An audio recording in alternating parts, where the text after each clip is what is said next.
Bonjour à tous, c'est Valentin, bienvenue sur Niap.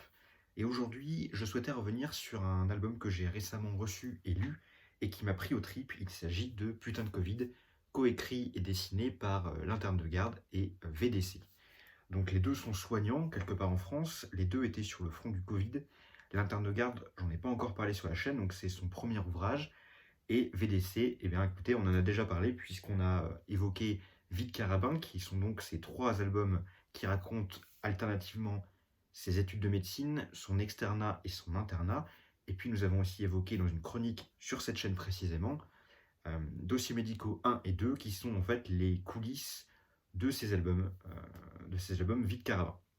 Et Putain de Covid, ça n'est pas un album sur les coulisses des coulisses. Non, Putain de Covid, ça raconte l'expérience de deux médecins sur le front du Covid-19, la première vague que nous avons connue en mars 2020.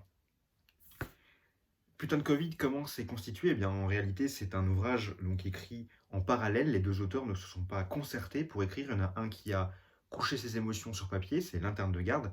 C'était donc plutôt de manière écrite, comme un journal de bord. Et puis, en parallèle, on a eu Vite Carabin, donc l'auteur s'appelle VDC, qui a dessiné des choses un peu drôles, ou pas, pendant cette crise, pour témoigner des difficultés qu'il rencontrait, des choses poignantes, des choses difficiles, pour exorciser euh, son quotidien. Et tout ça a été réuni au sein d'un même ouvrage qui s'appelle donc Putain de Covid. L'ouvrage est sorti fin septembre. Il fait à peu près une centaine de pages. Et puis, du coup, vous avez quelque chose d'assez étonnant. C'est pas une bande dessinée au sens strict du terme. C'est vraiment le journal de bord de l'interne de garde avec des illustrations de VDC. L'interne de garde que j'ai d'ailleurs découvert par l'intermédiaire de cet ouvrage et que j'ai trouvé très, très authentique dans ses témoignages. Il raconte vraiment son quotidien comme si c'était une sorte de journal intime. C'est vraiment un exutoire pour lui et sa plume est vraiment très belle. Donc il nous emmène vraiment dans son parcours. Ça m'a vraiment saisi parce que c'est des choses qui sont assez violentes, assez dures. On le savait, on en a entendu pas mal parler pendant la crise et par l'intermédiaire des médias. Là, c'est quelque chose de direct. C'est quelqu'un qui est donc au sein d'un service de réanimation, qui doit faire des choix éthiques, savoir s'ils intubent telle ou telle personne, si ça vaut le coup de se battre pour telle et telle personne, des gens qui sont parfois très jeunes, ce qui permet aussi de casser le mythe du fait que ce soit que des gens qui sont âgés de 60, 70 ans, 80 ans et plus. Donc c'est vraiment les difficultés du fait lui il est interne donc c'est pas médecin au sens de chef de service, c'est vraiment quelqu'un qui du coup est souvent un peu exploité par l'hôpital et il se retrouve propulsé à la tête d'un service de lutte contre le Covid. En tout cas, il essaye donc de sauver le maximum de personnes avec des moyens qui sont souvent assez peu à la hauteur de l'enjeu que constitue cette crise. Et donc, il est bien souvent désarmé. Il manque peut-être aussi d'expérience dans le sens où il n'a pas eu jusqu'à présent la gestion d'un service. C'est la première fois qu'il est amené par la force des choses à devoir se débrouiller un peu tout seul et à diriger un certain nombre d'autres personnes pour que tout se passe au mieux. Donc c'est vraiment le baptême du feu pour lui. Pas de bol, c'est pendant une crise sanitaire. Ça m'a fait beaucoup penser à deux ouvrages que sont À l'Ouest, rien de nouveau, que j'ai adoré aussi. C'est donc pendant la Première Guerre mondiale et le témoignage du coup d'un soldat qui raconte son quotidien. Donc c'est une fiction, mais ça m'avait vraiment aussi pris aux tripes. Et dans le deuxième temps, on avait aussi Parole de Poilu, qui était aussi le récit, pour le coup réel, de lettres de soldats qui ont connu la guerre 14-18. Et à lire Putain de Covid, eh bien ça m'a rappelé ces deux ouvrages. On a vraiment voilà, le témoignage de deux soignants sur le front d'une guerre qui est donc pour le coup une guerre sanitaire. J'ai adoré aussi la mise en page de l'ouvrage parce qu'il y a vraiment tout un rappel au virus, au contexte, et c'est très bien mis en page. On a à chaque fois la petite courbe des morts par rapport à la date qui correspond à la date d'avancée euh, de l'épidémie et en tout cas de ce qu'on appelle maintenant la première vague. Donc c'est quelque chose d'assez réel dans le sens où c'est vraiment écrit au quotidien et on sent que ça témoigne d'une souffrance et en même temps d'une résilience et d'un acharnement à essayer de faire en sorte que tout se passe au mieux avec les difficultés qui sont les leurs. Et puis vous avez aussi donc, des doubles pages de bande dessinée ou même des dessins un peu plus grands au sein de l'album, qui a effectivement aussi des pages voilà, d'illustration de VDC.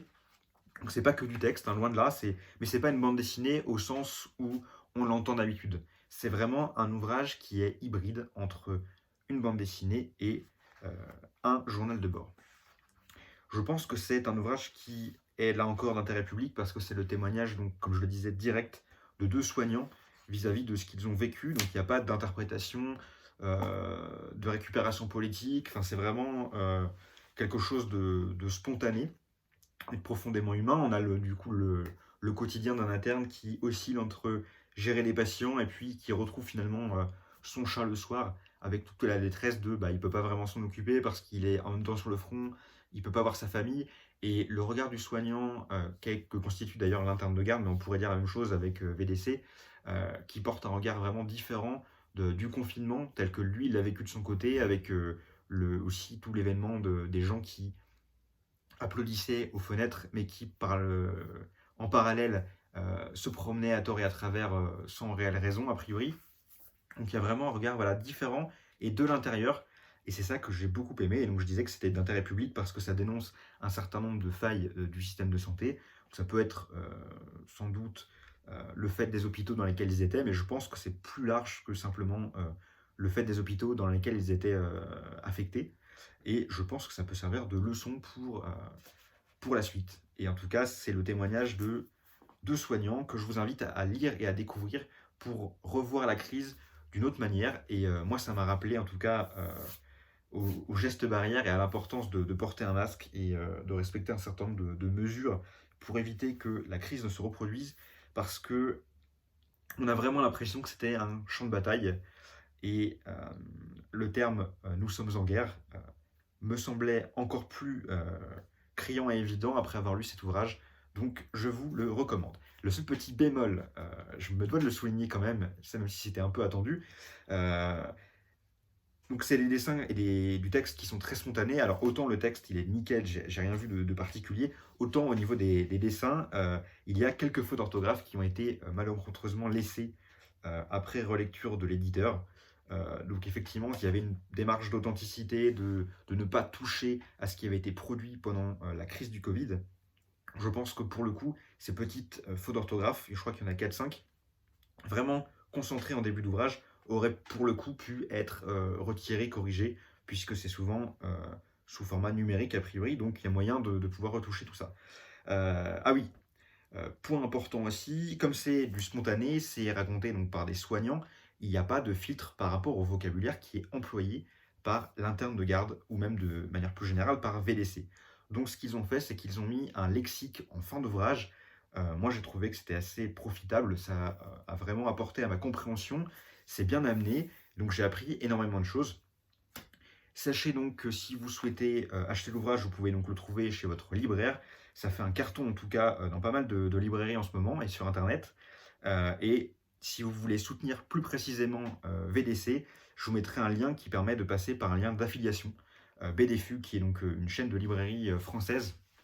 Nous on l'utilise aussi sur Niap, il y a des codes d'affiliation qui permettent aux personnes qui achètent des ouvrages de reverser 8% du prix de l'album qu'ils payent, étant entendu que le prix est fixe, donc que vous l'achetiez, que vous l'achetiez sur Amazon ou que vous l'achetiez chez votre libraire, ça sera le même prix.